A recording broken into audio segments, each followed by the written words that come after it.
আপনারা আজকে কিটা পুকুরও কেন দাঁড়ানি এই জলের মধ্যে? এটা রাস্তা নি কেন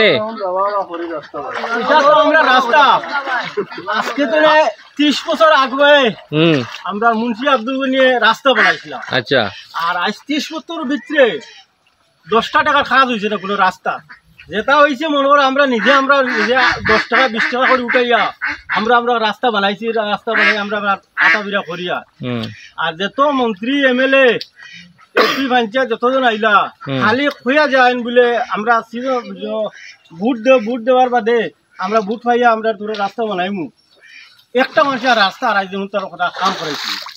এই রাস্তাটা তোমরা ধান খেত খানে করা রোপণ করা ধান এটা ওটার লাগে করার। এটা তো রাস্তা চলার যোগ্য নাই, ওটার লাগে এখন ধান কত যোগ্য, ওটার লাগে আমরা ধান খেত লাগাই। আর এই রাস্তাটা সিনটিভি একটা আপনার দুকার করে বজরি হাই স্কুল কাড়িয়া একটা ইন্ডাস্ট্রি গেছে সাহেলবাগটা হয়।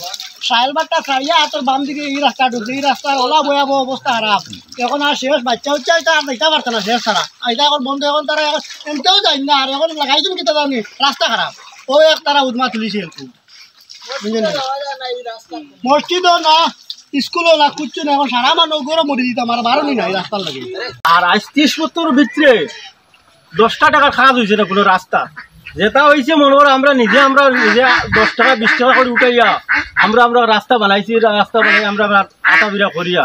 আর যত মন্ত্রী এমএলএ এমপি পঞ্চায়েত যতজন আইলা খালি খুঁয়া যায় বলে আমরা ভোট দেওয়ার বাদে আমরা ভোট পাইয়া আমরা তোর রাস্তা বানাইমু।